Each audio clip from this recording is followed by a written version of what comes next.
Welcome to the June 1st, 2023 meeting of the Franklin Conservation Commission. A couple opening comments.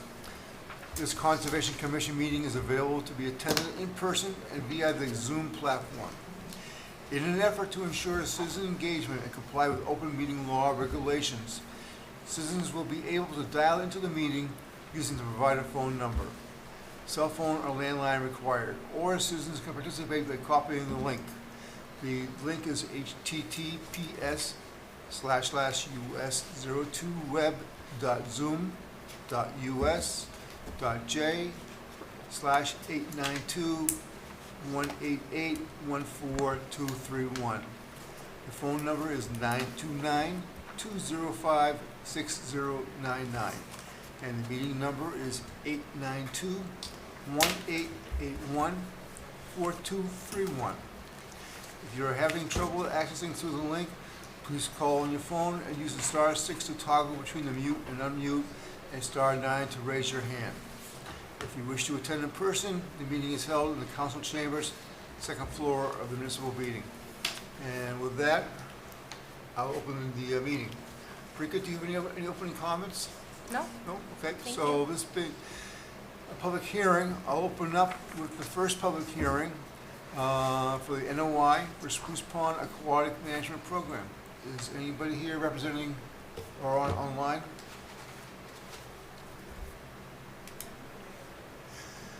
Rika, do you have any comments? I don't. I was not told that they would not be in attendance. I have not received any additional information from the applicant. So, Okay, being a public hearing, is there anybody online that wishes to speak to, do any of the commissioners have any comments that they want to raise regarding? Nope. Okay, Briggs, do you want to continue to the 8th, 15th. 15th. the 15th? Okay, can I have a motion to,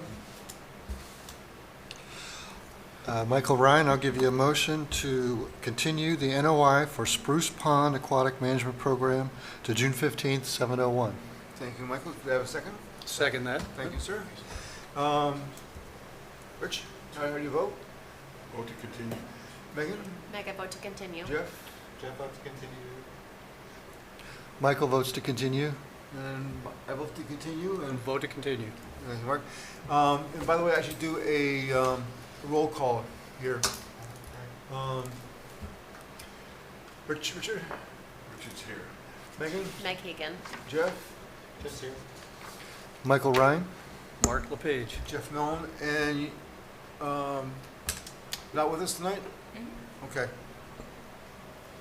All right. So I'll move on to the second public hearing for the NRAD for One Paddock Lane. Is anybody representing One Paddock Lane here? Rika, do you have any? No, but I would consider this not to be too surprising that they're not in attendance. We only just rescheduled our site visit for June 8th. So, TBD, I would recommend a continuance until June 15th.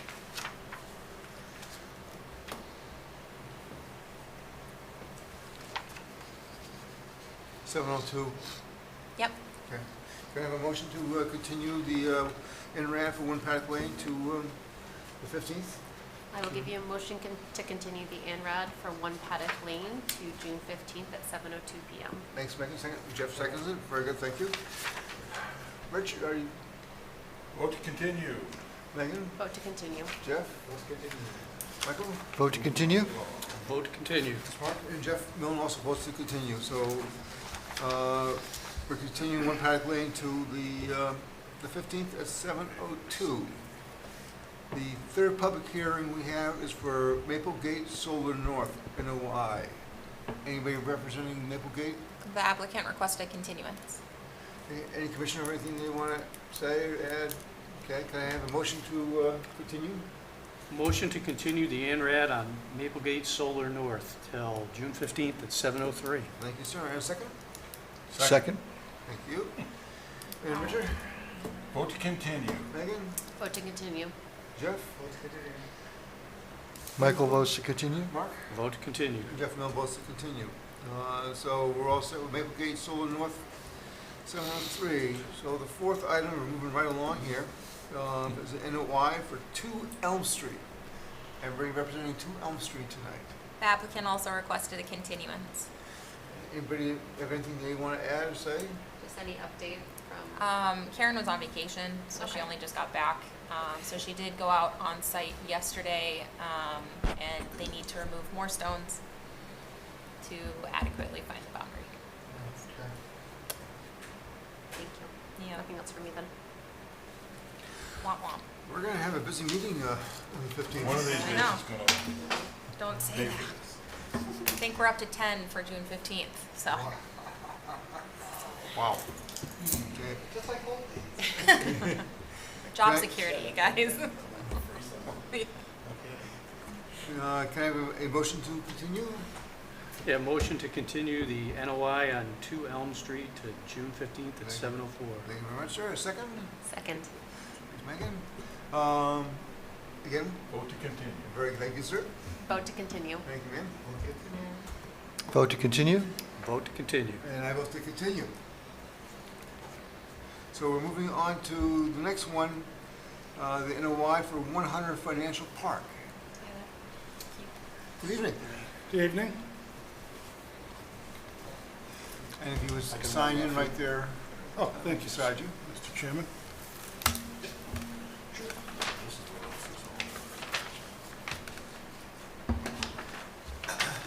Bridget, do you want to speak first or have them speak first? Have them present the project first, yep.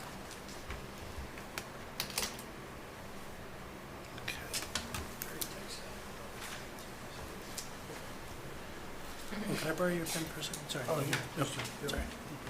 I'm going to get started. Yep, please do. Yep. Mr. Chairman, thank you. Members of the commission, thank you for opening our hearing this evening. My name is Doug Hartnett, Principal of High Point Engineering, representing Berkeley Partners regarding the redevelopment of 100 Financial Park off of Washington Street. Joining me this evening in person is Dave Cowell, Senior Wetland Scientist with Hancock Associates. Hi. And our client, Brendan Pellerin from Berkeley Partners. He represents the Boston Regional Office of Berkeley's operation. Also, from the project team this evening, let's see if I get this right here. I told you about Mr. Pellerin. Andy Ramirez, Senior Vice President, may be joining us remotely. Connie Liu is High Point Civil Project Manager. She'll be joining us remotely. Dan Bremser is our PLS, but I doubt Dan will be on at this point. Jonathan Quinn is our project architect with Rhodey Architects. They're the building architects for the project. Landscape architect Nick Campanelli with MDLA Landscape Architecture. Nick is on remotely as well. And lastly, not here this evening, but will be here in our next meeting with Planning Board is Dan Mills and Dan DeMay from MDM Transportation. That gives the team introductions. A brief statement about Berkeley and Brendan's roles in this. So Berkeley Partners is a fully integrated real estate investment firm focused exclusively on industrial real estate assets, especially in this area of Massachusetts. They have a strong presence in the greater Boston region with over 3.5 million square feet of managed real estate assets, including 100 and 200 Financial Park. Their regional office is in Boston, a team of 10 plus individuals responsible for all management aspects of the regional properties. We just wanted to make sure that we set the table correctly for the commission to understand Berkeley's commitments in the region as a real estate, not just a developer, but a holder of assets as well, leasing and so forth. And just for a little history, Berkeley has owned this property since I think 2019, correct, Brendan? The proposal in front of the commission, and I should point out there's concurrent hearings that are going to be going on between the Conservation Commission and the Planning Board. We have major site plan review with the Planning Board. We're also seeking a parking waiver from the Planning Board as well as our notice of intent application with the Commission. And as I stated, the project is, and you see on the slide, I've given you kind of a before and after. The top image is what the site looks like today at 100 and 200 Financial Park. 100 Financial Park is 180,500 gross square foot, two-story office building, I believe it's two, or three. 200 Financial Park is. Oh, that's right. And the lease is to expire the fall of 2023. The intent of Berkeley under the development program is to demolish the existing office building, the 180,000 square foot building, and the related site infrastructure that supports that, and to construct two buildings, a 220,000 square foot single-load warehouse with potential for 1 or 2 tenants. It has 2 wings, essentially, that provides tenant access on 2 wings of the building. 65,000 gross square foot flex industrial warehouse building. And as I point you to the lower image, the larger building is to the plan north, and the 65,000 gross square foot flex building is kind of plan southeast. The project also consolidates the site access and the truck loading and service with the existing 200 Financial Park Drive property, which is the building plan southwest on that image. And that is part of the overall redevelopment plan. We have reconfiguration of parking, trailer storage, access points to the new buildings, et cetera.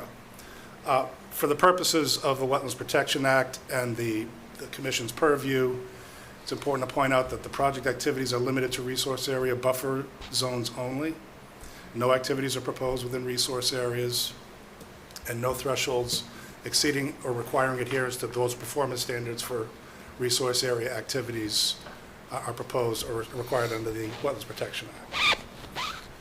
Little history, because I don't know if all the members are familiar with the site. This is an older development. It was originally constructed by Digital Equipment Corp. Back in 1981. And that property was purchased by Putnam Investments. I want to say it was late 80s, early 90s. And then Putnam eventually was purchased by Marsh McLennan Companies. And when that transaction happened, the real estate was put in private real estate portfolio with a lease back to MMC or Marsh McLennan. That real estate portfolio was sold to GFI Partners in 2015. And for those members that might have sat on the commission in 2017, GFI and the Ben Franklin Classical Charter School reached an agreement for a land swap that allowed the charter school to be built. So when you look at the image, the charter school is all the way to the bottom of the image, and it's set really far back within the property. And as part of that land swap, GFI Partners developed 300 Financial Park, which was approved by the commission. It had its own NOI that went with that, as well as planning board site plan reviews and the appropriate waivers that went with that. And then all the properties were subdivided and sold, and that's when Berkeley purchased 100 and 200 Financial Park in 2019. And then Berkeley subsequently subdivided 100 and 200 Financial Park into individual parcels, so each building sat on its own parcel. And so MMC has had a long-term lease. It's a data center in the building today. MMC notified Berkeley of their intent to vacate the lease at the end of the lease term this fall. And so Berkeley is now considering a redevelopment of the site, given the fact that the building is really functionally obsolete. It's over 40 years old. It's an old office building. Trying to do something with buildings of this age, era, and layout really doesn't meet the needs of development and standards in their the way they're done in current markets. I'm going to ask Dave to state a few items about his inventory. Dave did an extensive inventory of the property. I will state that Dave was also the wetland scientist of record for the 300 Financial Park, so Dave has a lot of inherent knowledge of the property itself, and essentially built off of what he had done in 2017 for the original delineations for 300, and then proceeded to do the delineations for this property too. Dave? Yep, that's right. Doug, thank you.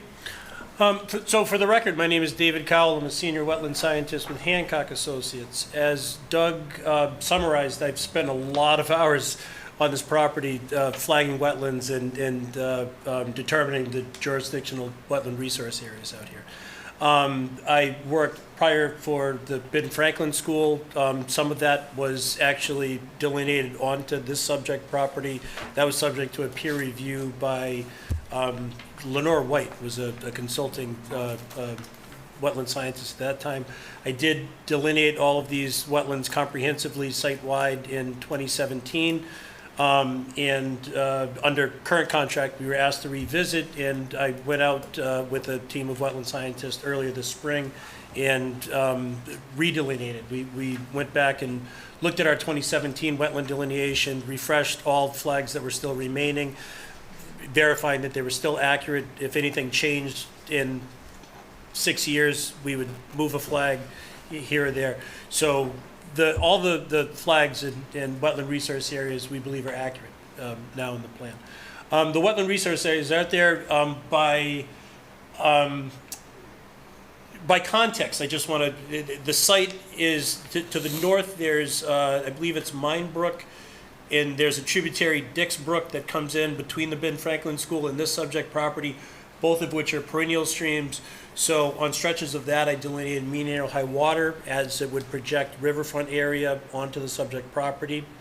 I delineated several, there's a complex of boring vegetated wetlands there within the floodplain associated with Dix Brook. So there were several series of individual BVWs itemized by letter that we had detailed on our plans. We did delineate some inland bank that was associated with wetland L and O, as there were minor intermittent channels existing between boring vegetated wetlands. We had identified bordering land subject to flooding that is not field delineated, that is survey located at an elevation based on FEMA floodplain maps. Identify a few of the bordering vegetated wetlands are identified as mapped potential vernal pool habitat by Natural Heritage. They are not certified, but we've treated them as if they would be certifiable and carried associated buffer zones around those, just to account for that. And then we have the associated buffer zones, the wetland buffer zone, the 25-foot local no disturb zone, and a 50-foot limited alteration zone, all of which have been survey located. They're what are detailed on the plans today. And if we advance to the slide set, I have the next 4 slides detail these wetlands based on, I wish I had a laser pointer and I could just go through this. Oh, do you? Oh, look at that. I That's don't know the if end. it works. Yep. All right, well, I'll just, let me just give you a quick summary of some of these wetlands, if you don't mind. All right, first and foremost, wetland L. Oh, is it working? Wetland L is this big KB beam that you see in front of us. This one we will discuss later on in the process. This was an old fire pond. It was a man-made feature that was created. At some point, they actually had an aeration fountain inside of this. It serves the purpose of stormwater. There is stormwater connectivity into it and out of it. And we delineate it as inland bank and have the projected resource there and so on. If there's any work with any of these features, this is the only one that I think we're touching. To the right, this is facing, what is it? Is that Financial? That's Road? Washington Street on the right side. I forgot Washington Street. Yep. So this abuts Washington Street out here to the right. There's a series of wetlands that run adjacent to Washington Street. There's an old railroad bed that bisects some of these wetlands Right here. just a little further south. The wetland P to the north, I don't believe has any vernal pool habitat to it. I'd have to refer back to my notes, but to the right, these are small intermittent drainage channels. Would you advance to the next slide? I think that'll have wetlands F and G on it.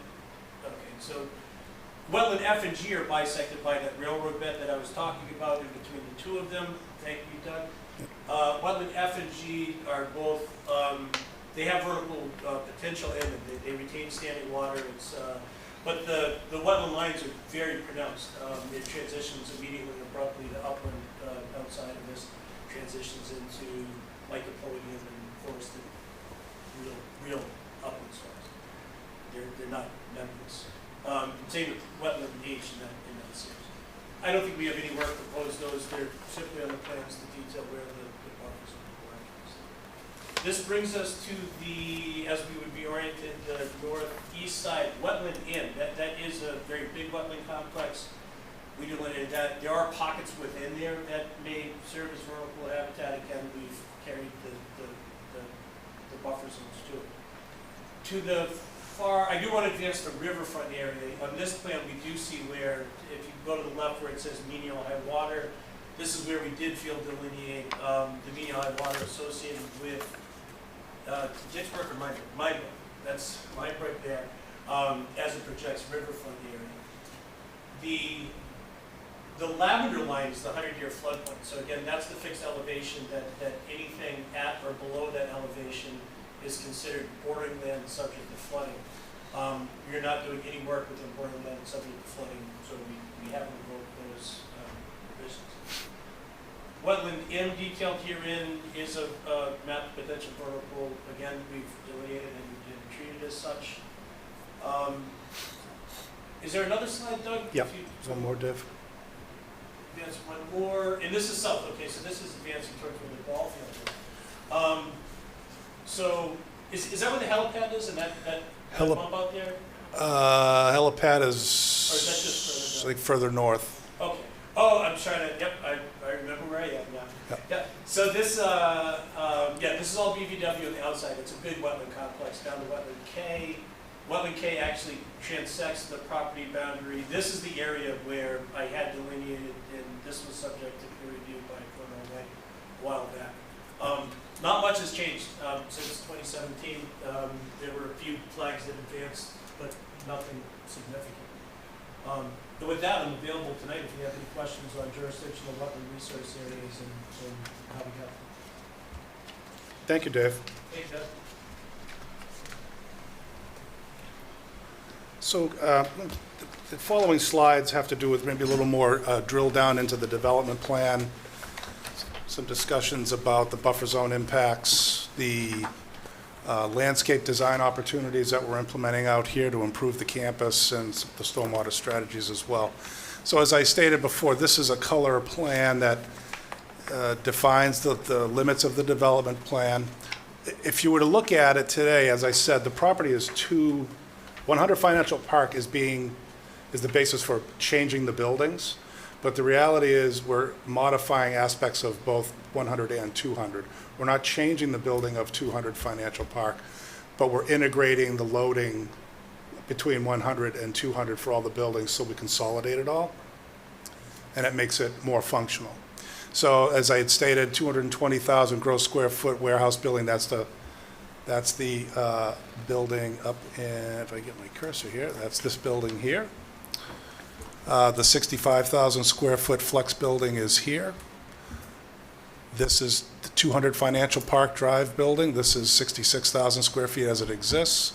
This is the consolidated truck court. So you have shared truck court between the south of building, we'll call it the 200,000 building, and the north of the 65,000 square foot building. In total, for the proposed buildings, we're providing 262 surface parking spaces. That is less than what the what the zoning requirement is for parking out here. But we know from our experiences in the marketplace that facilities such as this do not require the demand that otherwise the zoning bylaw would require to comply, and we'll be seeking a waiver to reduce that from the planning board. Secondly, we have a total of 54 dock positions between the two buildings. Again, it's not a cross dock, it's a single loaded dock along the south edge of this building, and a single loaded dock on the north edge of this building, and 52 trailer positions interspersed between this area here and the areas around the truck court.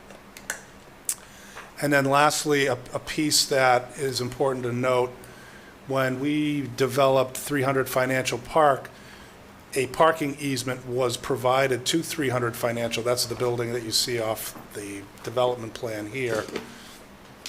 The parking for this building was granted an easement on what was at the time 100 Financial Park and 200 Financial Park. That easement remains, that parking remains generally unaffected, but is shown on the plan for clarity and coordination because it does lie within the 200 Financial Park boundary. And as I stated, we talked about maintaining the existing warehouse building, constructing. So for 200 Financial Park, I should point out, there's a current tenant in here. This is Champagne Logistics. And Berkeley intends to retain Champagne's tenancy in the building. And so the tenancy has certain requirements for parking and trailer storage. And the development plan seeks to honor the lease commitments by providing 25 parking spaces, which will be accommodated in this area here, and we're essentially reconfiguring and restriping spaces that exist today in this area here. And we're providing 20 trailer storage spaces in this area here behind 200 Financial Park. And it's important to note, if you were to go out there, this was actually a pad-ready area that was graded, all the utilities were put in for future expansion of this building, but we're not proposing that now. I just want to point out, this is pad-ready for future development when Putnam was occupying the property, so. And we're just going to put essentially trailer storage there. And again, this allows us to isolate programmatically 200 Financial Park from 100 Financial Park from a leasing perspective. Should also point out some of the aspects of the plan that currently exist. So this is the entrance from Washington Street. If you were to go out there today, this is the main entry to the properties. This entry provides access for the 3 properties. So if I am the Ben Franklin Charter School, I come down what we call the ring driveway and comes around the outside and continues through the campus to the south. If I am at 300 Financial Park, I also come through this driveway and follow that same route, or I come down through this driveway and follow the route to get to the loading here. These routes do not change. This route does not change. The ring road does not change. All the improvements we're proposing fall inboard of the ring road, ring driveway. So I thought it was important to point that out for context.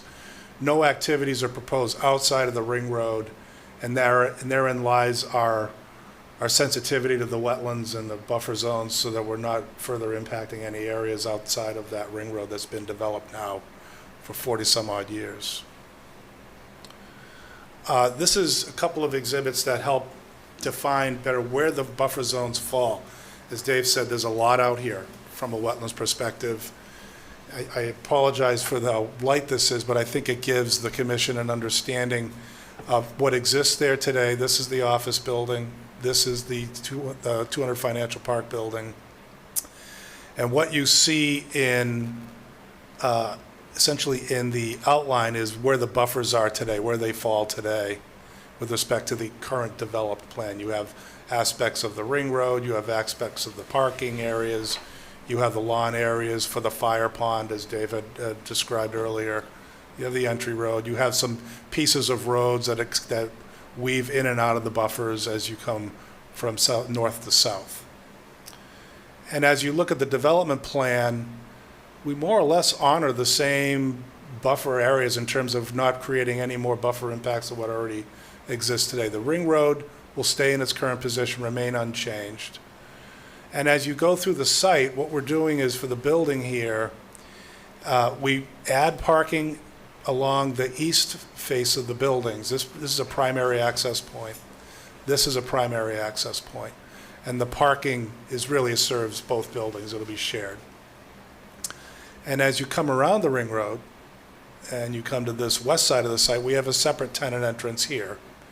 And then this parking has been reconfigured to accommodate employees entering the building here. And then we talked about, as you come down to this area, the trailer storage area here, the parking area for 200 Financial Park here, and then you see the truck court. So the majority of the development plan falls within the upland areas. That's the takeaway from this image. A couple of notes on the civil design attributes. As we stated before, no project activities proposed within resource areas, including the BVW, the bank, the floodplain, riverfront, or vernal pool habitat, or their buffers. All project activities located within the previously developed areas within the inboard of the ring driveway. Total buffer zone alteration, excluding the fire pond meadow restoration, and we'll get into that in a little bit, is about 67,600 square feet. And the total impervious reduction within the buffer zone actually is decreased by about a little over 10,000 square feet. And it has to do with the fact that parking that exists here today under the current existing condition for the site is slightly pulled away from the fire pond, which we have been made a determination as jurisdictional. As I had stated before, and Nick Campanelli will talk about some of the landscape benefits of the plan, if you were to go out there today, the pond is actually beautiful. If you were to go out there and drive this, if you've ever been out there, if you do a site walk or something, it's a nice feature. Back when Digital developed these sites along the 495 corridor long ago, they did a lot of fire ponds because they had concerns about fire protection. That's what this was primarily for. It was a fire pond to provide supplemental fire protection for the building. The building itself has source water provided by the town that comes from Grove Street, but they needed additional water source so that they protected their operations in the event of a fire event. And then, of course, as time goes on, the Wetlands Protection Act changes, and then the fire pond has now become jurisdictional after the change in the regulations. So as part of the proposal, we're seeking to soften this edge and make it more pedestrian-friendly by creating a pedestrian pathway around the perimeter of it and converting or transitioning the edge condition around the pond to a more natural meadow. And Nick will talk about that in a minute. Okay, so just a quick question. So is it primarily warehousing or is it office? Because it seems like we're making a very nice aesthetic office park, again, with the sidewalks and the fire pond and everything like that. So is it really going to be mainly warehousing for the tenancy? The answer is yes. Yep. Well, again, if you think about what Digital did and what Putnam did, first Digital built a beautiful campus, and then Putnam occupied the campus and maintained it, and then Berkeley has maintained it. And the campus has always been very well maintained over the decades.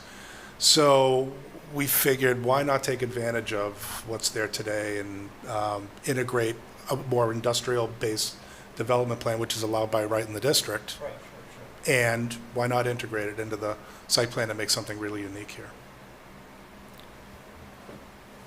And then we have improvements to stormwater discharges. We'll get into that slide in a minute. What's around the fire pond now? Talk about. Good question. So as Doug had characterized it, it isn't a fire pond. It has been maintained in an ornamental fashion since the campus was established. In the existing condition, it's maintained as manicured turf lawn to edge of water. Okay. There's no BVW associated with it. The inland bank at the edge of the pond is an immediate transition into pronounced upland, which in its existing state, as I said, is maintained turf lawn. Okay. So in this circumstance, we'd be introducing some native meadow. Great, okay, thanks. Yep, you're welcome. So with that, I'm going to ask Nick Campanelli from MDLA to just talk about a few points remotely about the design features for the landscape design. Nick? Sure, thanks, Doug. Can everybody hear me? Yeah. Yes. Awesome. Once again, just for the record, Nick Campanelli with MDLA. As Doug stated, landscape architect on the project. Some of this will be a little bit doubling down on what Doug's been kind of hinting at, but I'd like to start over on Washington Street, talk about the entry into the campus. As you move from Washington onto the entry drive, there's a natural berm, I'm doing natural with air quotes, because it was actually a man-made berm back when this was originally developed. But over time, that berm has been developed, it's grown, trees have matured, everything's healthy, everything's in great shape. It's a really nice buffer from the neighborhood across the street. We're looking to maintain as much of that natural buffer as possible as part of this project. And we spent a lot of time trying to push this building west as far as we could, simply just to protect that screen along the east side of the property. So as far as conservation of what we're doing on this project, it's not only just the fire pond to the north, but to the east we're looking to double down and try to enhance and supplement the landscaping and the berm that's on the east side of the property that really functions and will continue to function as natural edge, visual screen from the public into this property. As Doug was kind of hinting, as you move to the north around this project towards that fire pond, we're really looking to make this more of a naturalized park, something that could be used by both the employees and visitors, and then people across the street in the neighborhood, etc. We don't see this simply as an amenity for the employees themselves. Just to reiterate, there's a ton of maintained grass in that area. We're looking to pull 90% of that out replace it with low maintenance, no, it's not zero maintenance, it's low maintenance native meadow. The cluster that's represented by number 10 on the graphic, I'm not sure how well you can actually see clearly in front of you. Slightly north-centered of the large warehouse is an existing patch of trees that has a lookout that currently looks out over Fire Pond. We're looking to maintain that and then connect to that with that stone dust path, as Doug hinted earlier. That cluster of existing trees we see functionally as you're entering the property and looping around the property on the north side. When you look back towards the building, that large existing stand of trees will help break down that long expanse of architectural facade as well. So trying to use the existing vegetation functionally to kind of break down the scale of the building. As you continue counterclockwise around the plan, a lot of these parking lots, the layouts are maintained from the existing condition, but what we're looking to do is pull out some of that interior asphalt and replace it with softscape and trees. As we continue around to probably about 9 o'clock on the plan, again trying to do this remotely, there's a parking lot that's open with no trees in the center. That parking lot is allocated for truck storage, so we can't unfortunately get trees in the center of it. But on the left side of that plan, between the ring road and those parking lots, that's where we're currently locating bioswales and rain gardens. Doug will kind of double down and talk on that in a couple minutes. Just to point out why there's no trees, that's where all the stormwater is being treated on the surface. As we keep rotating around, the existing ring road, as you move southwest on the plan, currently has no trees along it. We're looking to supplement and add a rhythm of street trees to provide a slight buffer between that ring road and the existing warehouse buildings to the east. Number 9 on the bottom of the plan, again, it's another truck storage parking lot, trying to supplement with, or use the existing trees, supplement with new lighting. Trees to the Question? east side that separate the existing parking lot from the west. Go for it.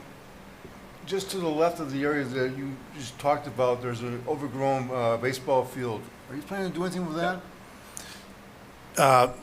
No, Mr. Milne, so this is, the baseball field you refer to is actually more across from 300 Financial Park? Yes, yeah. It's off the property.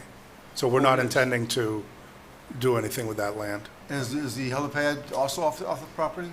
No, sir. So the helipad is, actually, you see it here, it's defined by a tree limit and a lighter green. It's a great question because we had a conversation, we had a technical review discussion with the different department heads a few months ago, I think. Yeah. And the fire department specifically asked if we could maintain the helipad there for emergency evac, because it's the only area in town that could support a helicopter coming in to be able to stage an evacuation of somebody that's severely injured. So Berkeley obviously has agreed to provide that access to the fire department. You want to know who owns that baseball field? It's the owners of 300 Financial Park. They own So it's it. part of the school? No, sir. It's 300 Financial Park is the other warehouse building. Oh, okay. And there's a separate real estate entity that owns and controls that land. But when we developed 300 Financial Park, the properties are actually, there's 2 of them. There's the one that the building sits on, and then there's the baseball field and the area that's kind of wet out behind that. They're all controlled by the same real estate entity. Thank you. Nick? Yep. Thanks, Doug. So just kind of wrap up the landscape conversation. The existing Lot 5C or Building 2, which is the smaller of the new warehouses on the south side of the lot, simply trying to hug the existing parking lot between 300 Financial Park and 200 as much as possible. Again, we're trying to keep as much of the existing parking lot as possible, not trying to change any of the drop-offs, turnarounds, etc. One comment regarding the hardscape, just in general, we're trying to reduce the amount of impervious surface. We do have concrete walks that connect the main entries along parking lots, etc., for ADA accessibility, but the entries themselves, we're looking to use permeable pavers to, again, reduce the impervious materials. And the last comment I'll throw out is that loop path around the fire pond, again, would not be concrete. We're looking to use a stone dust, again, a permeable material. So where possible, we're trying to reduce the amount of concrete and asphalt on the project. So with that, I'll turn it back to Doug. Thank you, Nick. If there's no other questions with this plan, just want to touch on some of the stormwater design attributes and really the more technical aspect of the design. So as we know, this project will be undergoing a robust peer review. Beta will be doing the review for us, not just on the notice of intent, but also on the engineering through the planning board's review jurisdiction. But obviously, any project of this caliber needs to meet the current stormwater standards. That building and facility today are 40 years old, and so it's inherent upon us to meet the requirements for stormwater, not just for the DEP Stormwater Management Handbook, but also the town stormwater bylaw and meeting the sensitivities that the town has in that bylaw for phosphorus reduction and TSS removal and so forth. So, and also to implement some of the low-impact development initiatives that the town encourages. So we found opportunities to do that in the following ways. We found that we could convert a couple of the islands that exist along the ring road here and convert them to rain guard bioretention areas. So those, again, when DEC Digital Equipment developed this place, they're very generous in the size of the islands and so forth, and so the island widths actually work. So we're going in and we're converting those, taking advantage of their location in the landscape, taking advantage of the elevations because the site naturally slopes from right to left, and so we're able to pick up a lot of the surface runoff from the parking areas and get them pre-treated within the rain gardens. As Nick had said, we have pervious pavers at building entries where we can accommodate that LID strategy, both on the east and the west, and I believe we have another one down in here I didn't and neglected to highlight. For water quality, in addition to the rain garden TSS removal characteristics, we have proprietary water quality units and hydrodynamic separators integrated throughout the treatment train of the drainage system. We have subsurface recharge systems located and shown in yellow. And the reason they're mostly along this side of the site has to do with groundwater conditions. So we've conducted extensive testing out here at the property. There's been a significant amount of monitor wells that were installed out here many years ago by, it might have been by Putnam at the time, for essentially groundwater monitoring under a special permit that was issued by the Board of Selectmen to have an on-site fuel storage tank. And so those monitor wells have been in place for a number of years. We took advantage of those well locations, actually got good groundwater readings in the end of March, like we would normally do in any kind of a high time of seasonal groundwater, obtained that information and then applied correction factors using Frimter method to be able to really get a good gauge of where the seasonal high groundwater would be. And what it does is that what we find is that the groundwater gradient actually rises from west to east. It rises as you go from here to the plan right. So the greater groundwater separation occurs on the west side of the site, and therefore that's where you see a lot of the infiltration. We talked about the TSS removal efficiencies gained through the water quality separators and the rain gardens. Also, the recharge areas provide phosphorus removal, as we're aware, as well as the rain gardens provide a nominal phosphorus removal efficiency. And so we have run the calculations to demonstrate that we've achieved greater than 60% phosphorus removal as a function of the stormwater redesign. That's within the developed areas themselves, obviously, where we're able to achieve those goals. And that essentially closes the presentation for the commission this evening. We do know, just in closing, again, we are concurrently being heard by the planning board on Monday night. Beta is the peer review for both planning on the engineering as well as conservation on the NOI review and the wetlands review. We fully expect to be engaging Beta in the near future. We've submitted the filing fee for their peer review services, so we expect to get that work going shortly. And with that, I conclude my remarks and happy to entertain any questions. Thank you. Thank you, sir. Rika, comments? So apologies, Commission, that my agent report for this is so short. I am right in the thick of open space drafting, and it is due in a week and a half. So Beta will be taking most of this review just because I don't have the time for it. However, I have had the opportunity to meet with the applicant, and so has Pat, prior to this hearing, and I just would like to point out that this application is very conservative. It is very cooperative with the town. As Doug mentioned, all this area is in existing disturbed. I would like to ask one question though on that. The NOI said generally the work, proposed work in this buffer zone to this wetland is generally in existing disturbed. I was just wondering what that square footage per each buffer zone would be. If that makes sense, you can get it to me next time, that's fine, it doesn't need to be known now. When you say each buffer zone by each wetland that's been defined by Dave? Yes, or just total, so the 0 to 25, Oh, 25 to 50. I understand. Oh, yep, understood, Yeah, yep. yeah. So that was my only comment, but other than that, I think you guys summarized it really well. I'm very excited for that fire pond. I do want to make a sticking point on that, is that under the Wetlands Protection Act, because that is an excavated fire pond, it doesn't have to be jurisdictional. Under local bylaw it is. Same thing with the PVPs and isolated wetlands, and the applicant is really working cooperatively with the commission to acknowledge our bylaws and regulations. So I just wanted to mention that. Straw wattles? Did I? Straw wattles. But that's at the end. That's the surprise at the end. No straw wattles, only biodegradable compost socks. Oh, that's Just great, FYI. yep. Yeah, so start sourcing now because Yeah, that's hard expensive. to Right, find. right. Yeah, I'm start. familiar with other towns that have a spec detail Yeah. on what they'd like to see. So Yep. heads up, just. Always a hot topic. But other than that, I don't have any other comments, just waiting for Beta to review and for myself to be able to dig into the NOI a bit more. Thanks, Victor. Commissioners, start with Richard.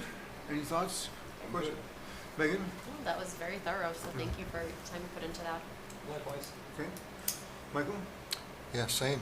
It's a great presentation. All good, very organized. Thanks a lot for taking the time. And I'm all set as well. This is a public hearing. Is there anybody online who wishes to speak? Tyler, do we have anybody up there? No? Okay.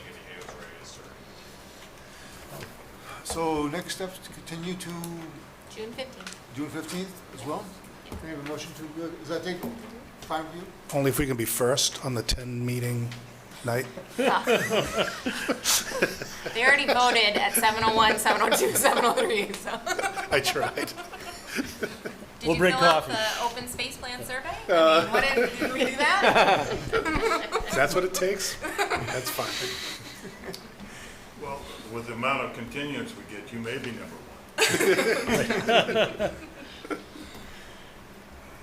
Richard, can I have a motion? I give a motion to continue the NOI for 100 Financial Park till June 15th, 7:05. Second. Thank you, thank you. And a vote, Richard? Vote to continue. Meg? I vote to continue. Jeff? Michael votes to continue. Vote to continue. And Jeff Mel votes to continue. Gentlemen, we'll see you on the 15th. Thank you very much. Thank you, everyone. Thank you.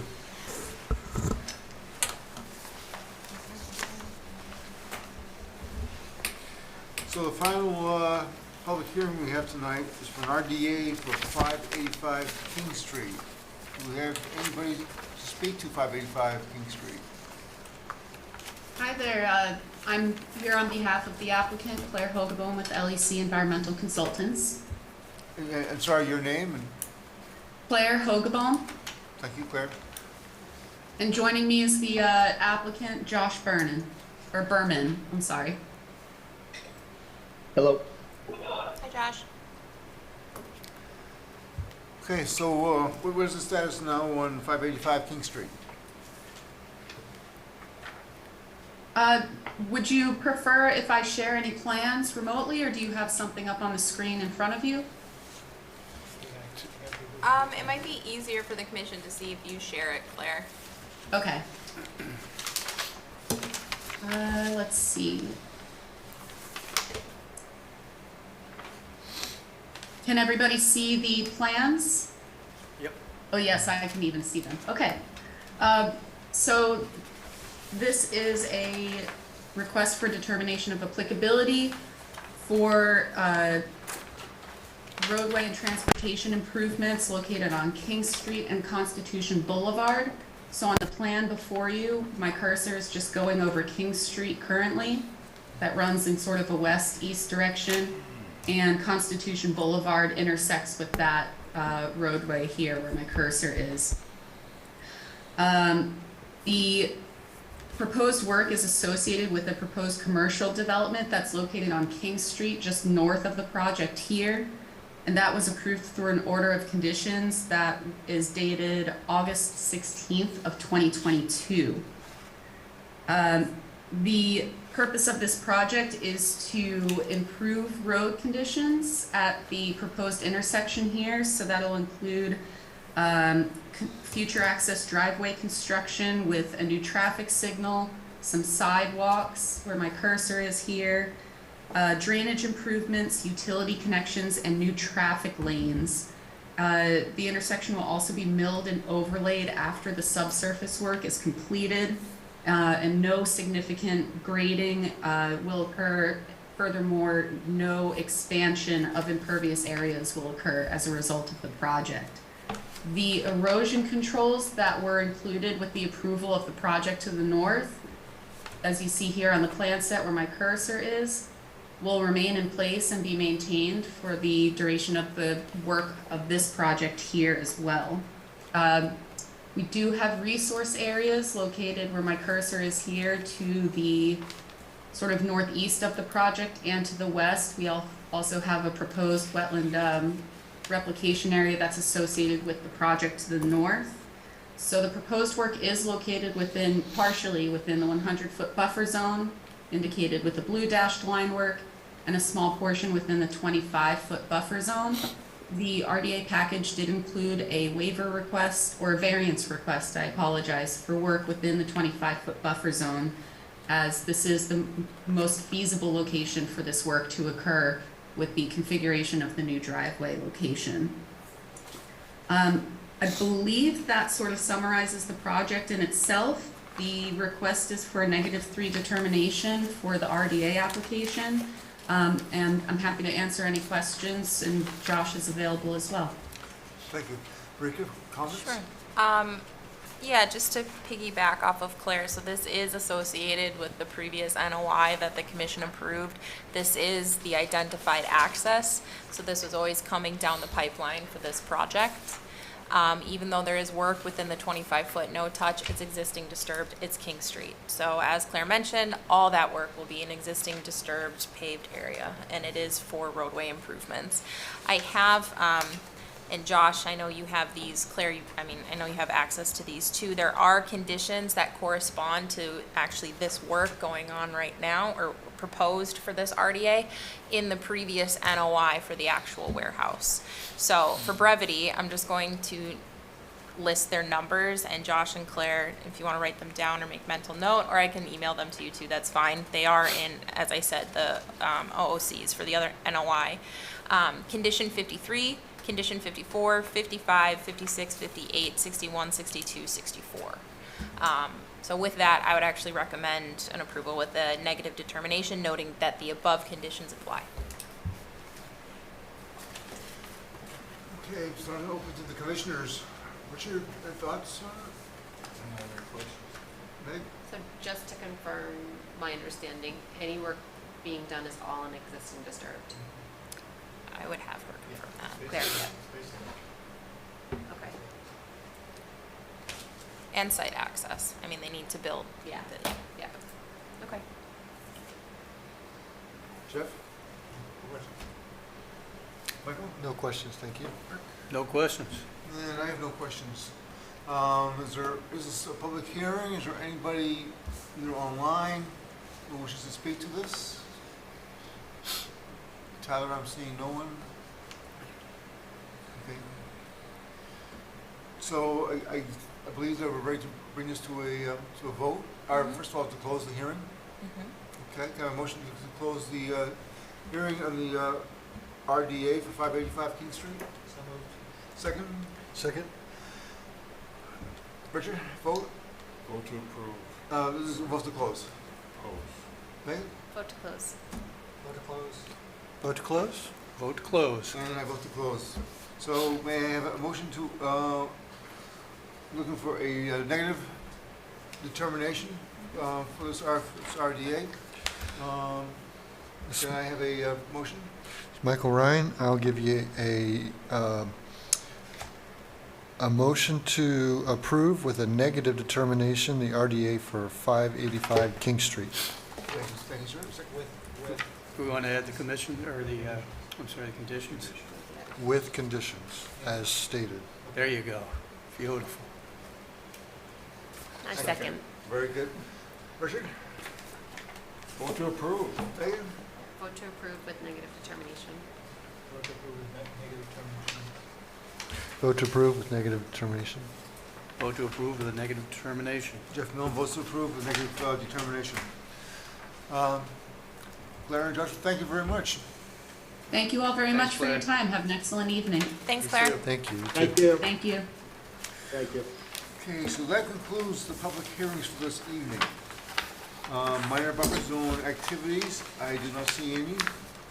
Permit modification extensions, Grove Street shared use path. Briga?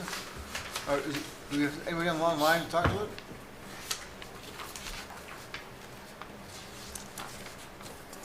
Right, we have Ben Boynton here from Beta Group. Hi, Ben. Hi, how are you? So I'm here representing Franklin DPW for Phase 2 of Grove Street Shared Use Path. We received the order of conditions for this project on April 10th. And as we progressed towards the final design, we determined that up by Station 47+00, that a rockfill slope would be preferable to the retaining wall section that was previously proposed. Making this modification would improve safety. It would actually have less temporary impact into the wetlands, and we just felt it was the preferred alternative. But as a result, we increased the BBW fill from 29 square feet to 59 square feet. And have proposed to replicate 2-to-1 in the same location that we were replicating previously. So we're just seeking a minor plan change for the order of conditions. Okay, thanks, sir. Briga? I think it's pretty self-evident. Okay. I think that's fine. Ben, what was your original number again for wetland replication? Wasn't it like We had hundreds? no, we had about 60 for replication, and now we're about 120 square feet. Okay. I thought there was a different number when we were originally designing it, when we met at DPW. There was a significant, anyways, all the same. I still think this is less than what was previously talked Seems about. nice. So I would recommend approval of the minor plan change and keep the conditions as is. I'll throw it open to the commissioners. Anybody have any thoughts? Richard? Sounds good to me. Meg? Nothing for me, thank you. Jeff? Michael? No questions, thanks. No questions. And I have no questions. So I guess I'm looking for an approval for the permit modifications. Can I have a motion? I'll give you a motion to approve for minor plan changes for the Grove Street shared use path. Thank you. And a second? And Richard, continue with the vote. Vote to approve. Megan? Vote to approve. Jeff? Michael? Vote to approve? Vote to approve. And I vote to approve. Folks are all set. Thanks, Ben. Thank you. Thank you. So I'll move on down to the certificates of compliance. And Blueberry Lane. Anybody online for Blueberry Lane? Nobody is online for Blueberry Lane. Okay. I have a few things to talk about for this one. It's a bit of a sticky situation. They filed a COC request. I originally reached out, I think late last year, because it was expiring. Not entirely sure if it's already expired or not. All the same, a COC request was filed by a representative. I went out to check outside conditions as I do for as-built, and I noticed that, two of the dogwoods in their replication or restoration mitigation area, failed to survive. So I noted that, right? Unfortunately, when I reached back out to the representative, he is no longer representing the applicant.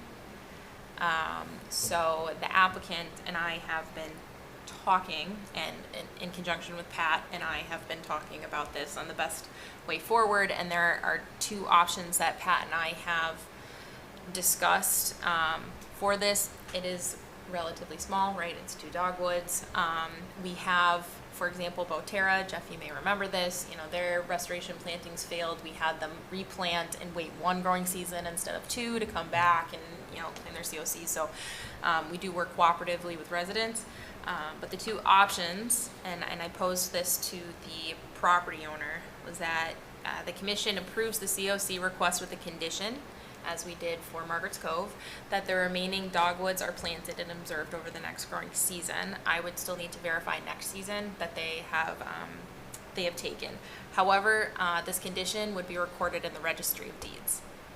So there's that option, and then option 2 is that we wait to approve the COC until next season, giving the property owner sufficient time to plant them, you know, use me as a resource, make sure that they are taking. Yes, Is this a resident? it's a resident. Do they have a preference? Do you know? No.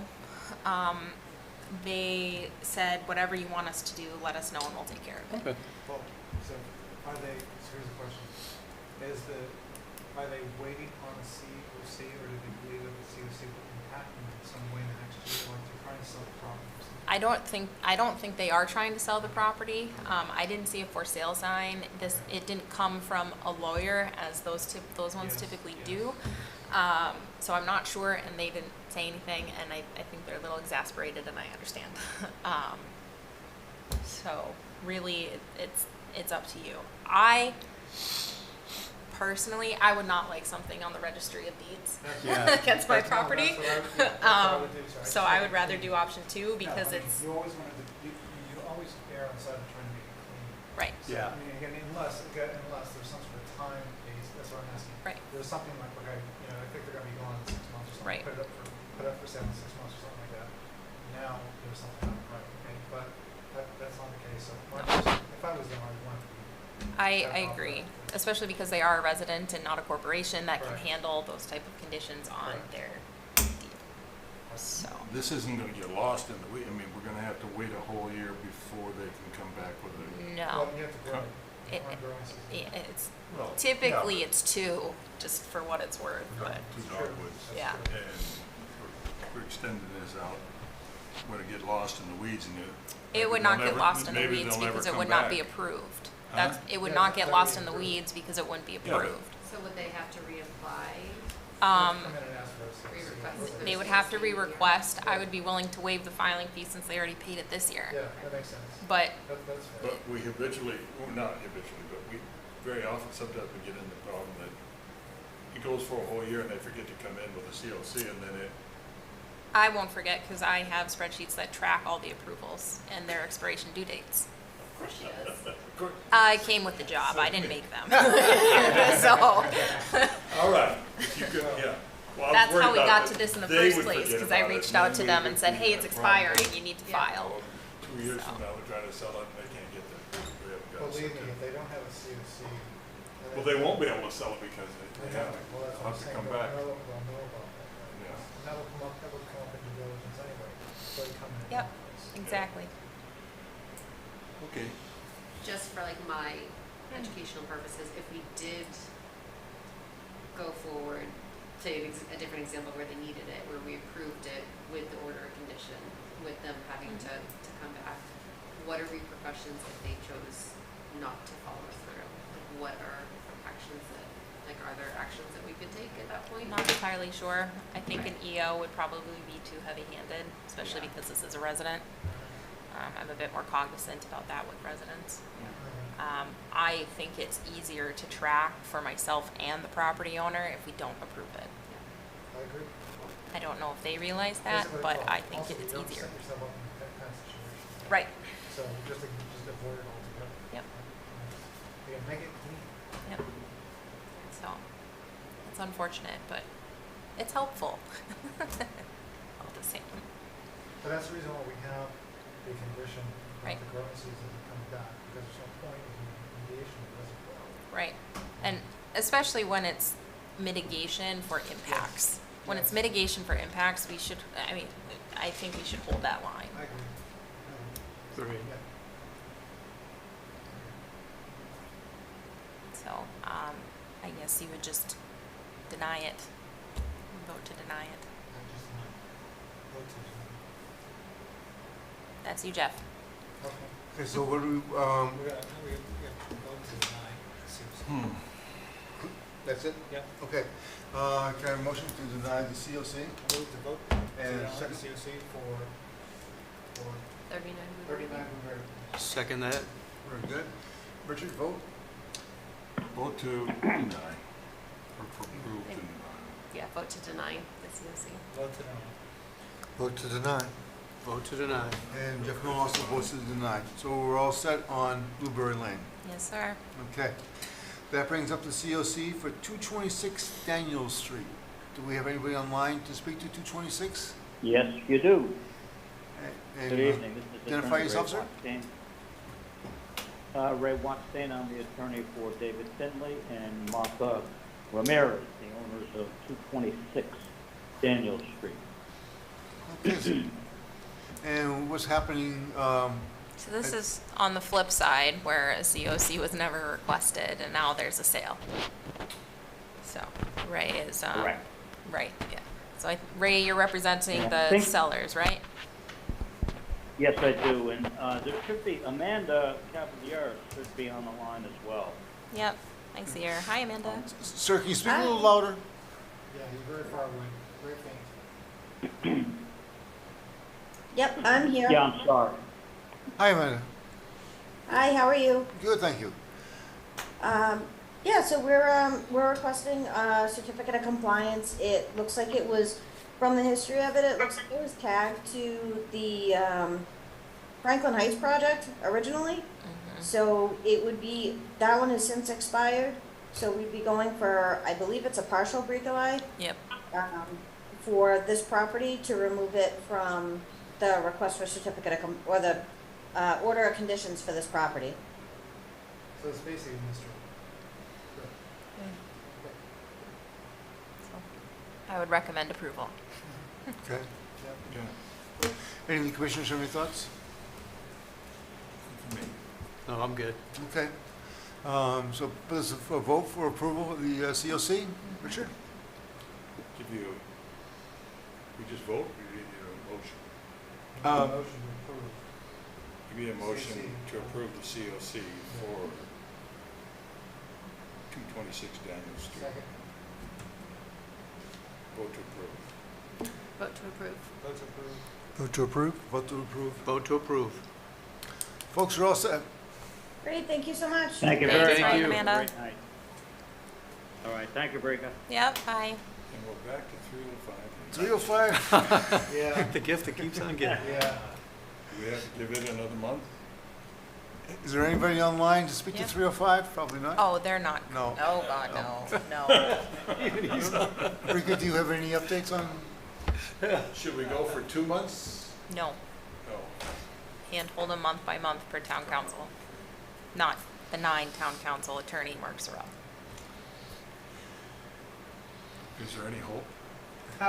They filed it with DEP, so that's step. So now we're in the rigmarole with DEP. Okay.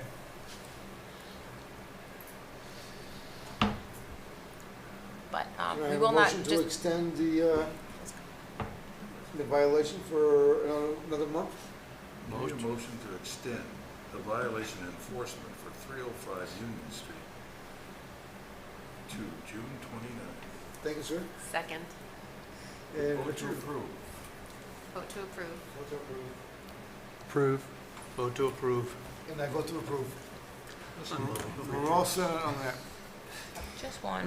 We have minutes from May 18th, 2023. Anybody have any thoughts on those minutes? Good. We have a motion to approve the minutes? Motion to approve the minutes from May 18th, 2023. Thank you, sir. And a second? Second, And Richard, I vote to approve. Meg, vote to approve. Jeff? Approve? Vote to approve. And I vote to approve. So we're all set on the minutes for May 18, 2023. So Brika, what's we have for a CPC appointment? Concom needs to put forth a member for CPC appointment to be voted on the next town council meeting on June 21st. So this is for you to discuss amongst yourselves and vote to put forth a member. I am not in it. So this is a position that Jeff, you've been filling. Yeah. Yeah. And I'm more than happy to continue doing it, it's fine. It's just, if somebody else wants to do it, it's fine too. Whatever you guys want. Does I've got anybody mas- else wish to? I've got master plan coming up, so I don't have capacity, but like possibly next year I'd be interested in looking Just at it, but. do a master plan next year. What are you? That's a big, master plan is very big. Sorry, Megan, not to crash those dreams, but you are still gonna be doing I will that. be, yeah, okay. Setting So like a expectations. decade from now, I might be interested. That's exactly right. At some point in time in your career, you can do that. Yes, yeah. I think you're doing a heck of a job there, so. Agreed. So I'm fine, okay, that's good. Thank you. I mean, So- again, the philosophy we've always had is that, share the wealth. Absolutely. We can, move it around, so other people have a chance to do stuff, so I'm just saying, whatever you guys want. So can I have a motion to approve Jeff for another year? Make a motion to approve Jeff for the CPC appointment for another year. And a second. Second. And Richard, a vote? I vote approve. Meg? Vote to approve. I guess, do I still vote? Sure, I'll do it. Michael? Vote to approve. Vote to approve. And I also vote to approve. So, congratulations, sir. Thank you. Congratulations. I won't let you down. Commission comments, Megan, anything you want to talk about with the Franklin Friday? Oh, yeah. Yeah, that is coming up, so it's actually tomorrow is the first farmer's market. The only question I had for you, right, so we don't have anybody for this Friday, so we won't be doing the table, so I sent Roger an email. Okay, he asked I me can do prior next to this week, but I'm prior to out of this town. meeting of the status of it. He's on right now. You can talk to him. Unless anyone is available, I could certainly do the second shift, I just can't be there, I've got the kids, so I can be there the full-time. Next week, Okay. next tomorrow, we're right now, Yeah, town. Was thinking about for future weeks, do we have a conservation commission like banner or anything we could have out at Don't you have a tablecloth and the all that? Oh, tablecloth yeah. or banner or Yeah, something? I have a Okay. tablecloth. Well, it's Think like basic tablecloths that we could. Yeah. Well, I would suggest getting like a party tablecloth from Dollar Store and then using it's a runner. Yeah. That's the only thing. Okay. So you can see right under it. So if you want to hide like boxes under your table, Yeah. get a regular one and put the runner on. So I have that. I'm not in tomorrow though. So Tyler, would you be able to help get all the party stuff behind my desk and give it to me? Oh, I Or have a wait, that's next week or 2 weeks from now. For the 9th, Yeah. Oh, never mind. I'll be in by then. JK. question. Yep. So, do we, so I think that we have online, like, sort of things about, different recreational areas, Mhm. like that, right? We don't actually print them, right? We don't actually print them, we just make it available online for download, right? I have several copies printed just for transparency purposes, but We don't quote sell them. we do not sell. And I have plenty of QR codes already Those that you could pre-made, do things for like something that. Something like that, or you could like, yeah. I am at some point before the strawberry stroll, probably the day of the strawberry stroll, I'm making a QR code for our comment form for the draft open space plans. I'll give that should, I mean, that's why you guys are at the farmer's market too, Right. is to push that out. So I'll have all of that. So, yeah, that's fine. Yeah, it'd be nice to have something,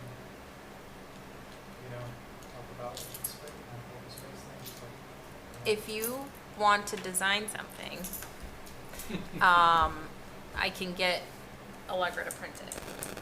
If you want it a bit, it would have to come out of your budget, which is, you know, enough. You have enough for printing. So, so that's fine. Whatever you want, Allegra can do. I'll think about that. Hey, Brika, do we have a, and maybe this is what you asked, I couldn't hear, do we have a QR code that takes people to the part of the website where there's maps for the conservation lands? Yeah, that's exactly what we're talking about. Okay, I Something like couldn't, that, yeah. yeah. Not, we do have, so we have a combined trail map document that has all of our frequented open space areas or well-known open space areas that has a QR code. The storyboard, for example, that we have on our webpage for open space, there isn't a QR code for that. But I mean, you can make them like that. They're really easy. So. All right, I mean, you're just thinking, it'd be neat to have like a Lexan stand on the table where people could just, The only thing I would caution you on is doing too many QR codes. too many what? Too many QR codes. People Oh, will get yeah, for overwhelmed sure. and they won't know what to do. Yeah, that'll be too much, yeah. So I think Two might be we too could, many. so you have the open space draft, that should definitely be one. Then we can make one, and I can make a faux webpage on our webpage for events, and then that could have a link to download those maps, that could have a There link you to go. the Delcart guidebook, to how to, you know, report beavers, turtle crossings, legacy trees, things like that. Oh, that's the I way can to give go. you my poster that has those 4 QR codes, I mean, All right, so that, yeah, but otherwise I think, and this is me speaking professionally, not at your advocacy. You guys can advocate how you want to advocate as a conservation commission, but we really need to drive the open space plan. And that's only for a month, so after that month, what you want to do with your table, go Yeah. for it, but, I think what you just described is great, Okay. yeah. That'd be key. I just think about all those comments, we were over at the senior center about getting information out to people about, you know, this is just such a good opportunity, but what you described is perfect. thanks. So, that's good. Well, thank you for doing it, because I leave at 1 on Fridays. Thoughts on, and it could be a hard no on this, but thoughts on maybe like one a month, having some sort of like kids craft around conservation. It could be like a take home thing for kids that I could put together. Okay. Yeah. I Like, think my that kids if love you the bring farmer's kids, markets you around bring my parents, house, but so like, that's just fine, different yeah. Yeah. That's fine. Yeah.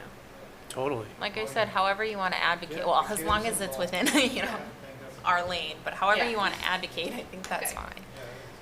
Yeah. Yeah, that's one thing. And after June 20th, I should have more capacity to do things. So just as a PSA, the open space plan draft comment period and draft is due Monday, June 12th. We have our third public hearing June 20th. The comment period will run for a month, and then I have, I don't know, a few weeks to polish everything, combine things, like the comments from the third public hearing, and then it will be submitted to town council. So after that, it should be good. So we're all done with the Friday morning meetings, and No more. So, yeah. So Meg, so for tomorrow, did you say you had somebody to set up but not to break down, or? I don't have anyone to set up, but I could do the second half and breakdown. Because I could do the second half too, Yeah. if that helped. I'm just gonna be home to get JD off the bus, so Okay. it's getting in the way of things. It is important. Love getting him off the bus. We need to expand the commission. Need more people.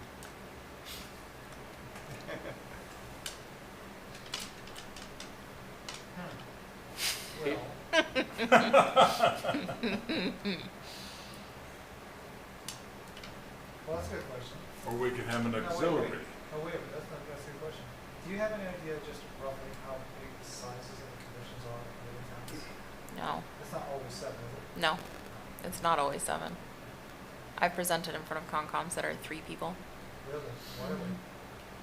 That's a tough Yeah, one. quorum's really hard on that one. Quorum's really hard on that one. That's Yeah. Yeah, I've also presented in front of a few that they have a chair who actually has an appointment, and then there's associates. So they default to a lot of associates. Yeah. Hey, Brika, unrelated question. Do you know anything more about what's going on with Schmidt's Farm and the application by Nature's Nurse to? We are so far removed from that process. So the Schmidts haven't even moved out of the house yet. Right, just started to So be that built. is way far out in advance. We still have to master plan the whole thing. That will be discussed at master plan. I would like to preface, though, that the manager will, if there is a potential third-party 501c3 manager, they will have to be able to have grant experience, trail maintenance, programming, think like land trust. Yep. Not excluding anybody, I don't make those decisions, but I think setting that expectation should be made clear for That's exactly. any 4 years ago, applicants. that's what the Norfolk Community Organic Farming went through, exactly, the whole thing. Yep. So, especially if there's an agricultural component to Schmidt's Farm, which there's a large voice for that, community gardens, so it's gonna have to be either a large group effort, combined effort, or somebody that, not somebody, but some organization that can check all those boxes. And be able to understand wetland permitting, because we will be working very, very closely together on management for that property. So, not to be the bearer of bad news, but, so. Can I say one outdated opinion? So I asked about the use of the financial very pointedly, because one of the things, one of the ongoing conversations I've had with Brian forever and ever and ever is that the industrial parks that we have, now this is not financial, but the big industrial parks, primarily are filled with warehouse and trucks and things like that. It's not really tech, or it's not really like things that will bring jobs to Franklin. So we really don't make much of a tax base off that, and we don't really create employment opportunities for people. But originally, those parks were made for that. But basically, what's happened over time is they've been basically leased out to organizations like this. So I understand the whole work from home thing is now here, which wasn't here 5, 10 years ago, granted. But I find it a little depressing that we're putting more warehouse space in Franklin, yet more, because basically Franklin's becoming a warehouse town.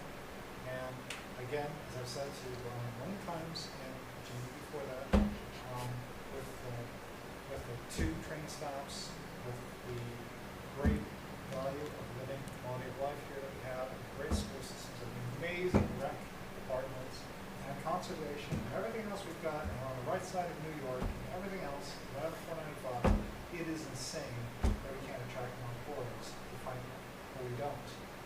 And I'll go elsewhere. I know I've said this before, I'm a broken record, but it's too bad, because we keep seeing projects like this, and we don't see companies coming and wanting to set up shop in Franklin. In fact, on this one, they're leaving. Yeah, right, exactly. Yeah. Yeah, and I don't understand that. I've never understood that for 25 years. I've been in this town, I do not understand it. When you think about it, that's a beautiful corporate campus, No, right? it is.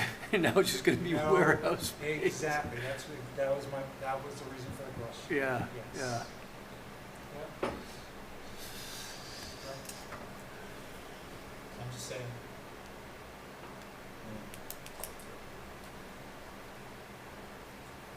That's all from me. One other thought, it's minor compared to what Jeff just brought up, but on that campus, there is a ball field that was created years and years ago.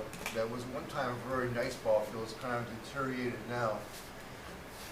That maybe should be a component of the open space plan. Could you send me an email, please, so I can include it? Could you send me an email, please? Sure. Yeah, Thanks. we forgot to ask Ryan about that, right? think we might have, I'm not sure. I can't remember now either. Yeah. I think it was asked. I did look it up while you were mentioning it, and it is privately owned. It is one parcel. It's not two parcels. It's one parcel. One person owns it? Yeah, 300 Financial. They own that entire segment. He was just saying we aren't going to develop it right at the moment. The Uh, 300. It's off the- It's not a part of the plan. It's not part of the project, so. Perhaps we One of the should owners say- used to let the town use it, but I don't know what happened. I mean, it hasn't been used in years. Yeah, it's been a long time. It's fallen apart. But the basic structure is still there. I do have one small piece of Massachusetts trivia, if you guys are interested, that is sort of slightly related to 100 Financial. So remember how we talked about that helipad that obviously was put there on digital? Back in the days, when corporate executives would basically flit around And like digital put that in. into Boston and out of Boston on helicopters. Well, he's right that that's the nearest one to us. But the next nearest one, do you know where that is? Tri-County Hospital. Nope. It's in Milford, on the roof of the Waters. Oh, okay. And that's a very, very famous helicopter. For those of you who are old enough to remember, the original proposition of a merger between Millipore and Waters, and why that did not happen. Because it turns out that the helicopter taking off from Waters going to the Millipore headquarters up north was hit by a private plane and ended up falling into the football field in the Hopkins High School and killing everyone on board. It was the CEO, the COO, and an engineer who was going to interview Millipore. It was terrific. And because of that, that helipad was closed and locked, and there were no more helicopters ever flown by Water School. And because of that, because the two people who were instrumental in making that merger, because of that, those two companies did not merge. It was a big freaking deal at the time. And so that helipad was very famous. When did that happen? Well, it must have been in the 80s sometime. Yeah. Because if you go up there, I used to work at Waters a long time ago, but if you go up to the top floor, the entrance to the helipad is literally right next to the library, and there's actually a chain, at this point, there's a chain around the door. You can't go up to that. Wow. And I asked, why is that? And the librarian said, oh, yeah, I'll tell you about the story. Wow. So that's crazy. I'm looking at aerials. Sorry. Well, and apparently the person who hit the helicopter was the local druggist. He was a guy who ran the local formulary, compounded formulary in Holland. And apparently he was able to land his plane unscathed. And then apparently everybody else